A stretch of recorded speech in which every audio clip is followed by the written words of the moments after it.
You were very ill with that stroke. As Susanna said, you lost the power of speech. Did Meghan make any attempt, even via a third party, to see how you were doing? To my knowledge, no attempts at all. No one tried. I haven't seen Meghan and Harry in 5 years. Picture someone who has spent years carefully constructing who they are in the eyes of the world. Every detail considered, every rough edge smoothed away. A life story built to land a certain way with a certain kind of audience. Now picture this.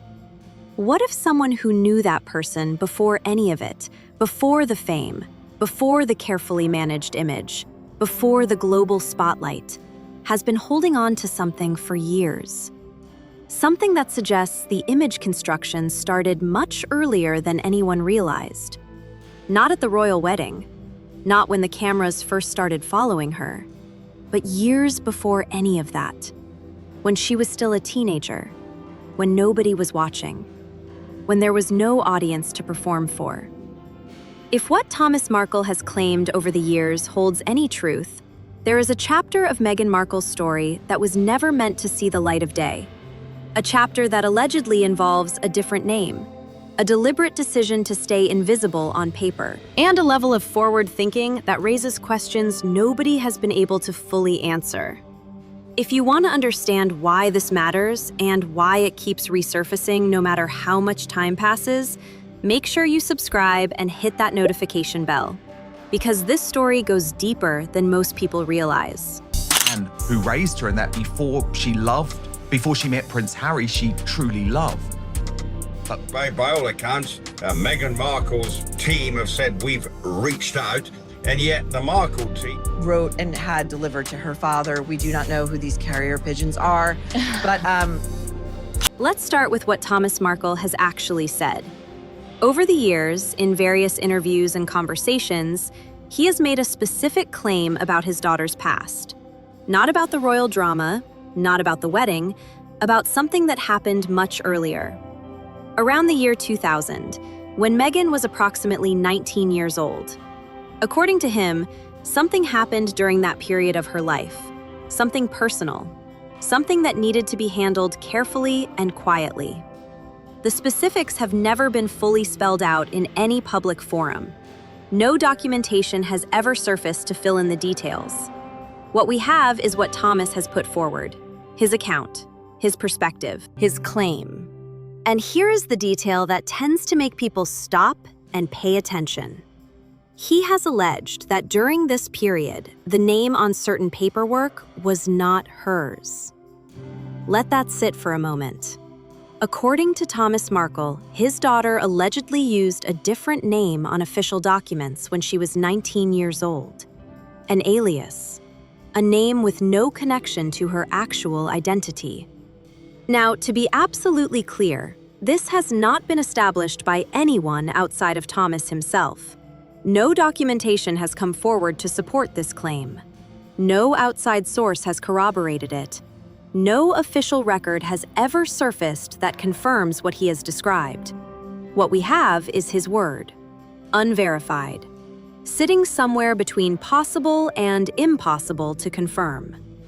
But here is what makes this particular claim so difficult to simply dismiss. He keeps bringing it up, across different interviews, across different years. The same reference keeps surfacing. Whatever he believes he knows about this period, he has not let go of it. And the consistency of his account, even without external verification, carries its own strange weight. But wait, there is more context that matters here. According to Thomas, he was directly involved in whatever happened during this time. He has claimed that he covered the costs himself, that he helped ensure the situation was handled discreetly, that he made sure nothing was left behind that could be traced back to her later. The location he has pointed to in past interviews is West Hollywood, the kind of place, according to his description, that was built entirely around keeping things private. You go there specifically because what happens there does not follow you out. Now think about what that implies. She was 19. a young woman just finding her footing. No fame, no spotlight, no public attention of any kind. At that point in her life, she was not recognizable. She was not a public figure. There was no press interest, no audience for her story. And yet, if any of what Thomas has claimed is accurate, she was already taking steps to ensure there was nothing on paper that pointed directly back to her. I don't know whether Harry had an effect on her or what. I haven't spoken to her since 2 days before they got married. Thomas Markle has a change of heart. I made one. She'll do this to yours. I love her, she's my sister, but humanitarians and diplomats don't behave like this. Here's where it gets really interesting. Using a different identity on official paperwork at 19, before anyone is watching, before there is anything publicly at stake, that takes a certain kind of awareness, a level of understanding about what gets recorded, what can surface later, and what you would prefer to keep off any kind of permanent record. Whether that makes her careful or calculated is a question worth asking. But it shifts the picture in a way that is hard to ignore. Most 19-year-olds are not thinking about paper trails. They are not considering how a document might look 20 years down the line. They are living in the present, not managing their future image. But if Thomas Markle's account holds any accuracy, his daughter was already thinking several steps ahead. Already aware that what gets written down has a way of coming back, already taking precautions that most people her age would never think to take. And that raises an obvious question. What was she trying to keep off the record? Thomas has never fully answered this in any public setting. He has described the shape of the situation without spelling out the specifics. A private matter, something health-related, according to his framing. Something significant enough that it needed to be handled with care. But here is what stands out. The effort that allegedly went into making this invisible was substantial for someone that young. The location, the costs, the alleged use of a different name. This was not casual. This was deliberate. And according to Thomas, he was the one who made it possible for it to disappear the way it did. He knew the details. He was there for it. He helped cover it up. And he has not let go of any of it. Now, let's talk about what happened to these materials. According to Thomas Markle, he has kept documentation from this period of her life, old paperwork, records from that stretch of time, the kind of documentation that builds up around a specific window of someone's life and tends to stay buried if nobody goes digging. And here is the detail that really makes you stop. He does not describe storing these materials casually, not tossed in a drawer, not forgotten in a closet somewhere. He has claimed they have been kept in a fireproof container, sealed away, protected. You do not go looking for that kind of storage when you are indifferent to what is inside. That is deliberate. That is the behavior of someone who decided at some point that what they were holding was worth protecting, worth keeping safe from whatever might otherwise make it disappear. Whether the contents turn out to be as significant as he believes, nobody outside of him can say. But the fact that it still exists, stored away, protected, waiting, that part at least is not in question, according to his account. Something sealed and protected, sitting untouched through all the silence and the distance and everything else that followed between father and daughter. That is not indifference. That is a choice. And then there is the phone call. According to Thomas, right before the royal wedding in 2018, Meghan reached out to him. The biggest moment of her life was days away. The entire world was about to watch, and she called her father. But by his telling, the call was not what you might expect. Not emotional, not personal, not the kind of exchange two people have when they are actually trying to reach each other through a difficult moment. He has described it as cold, direct, clinical. And here's what he claims she asked for. She allegedly wanted him to get rid of things, anything tied to that earlier chapter of her life, the private period from years back. She wanted it gone. Whatever still existed, whatever could potentially come up at the wrong moment, before the wedding, before the cameras, before the level of global attention that was about to make everything about her fair game.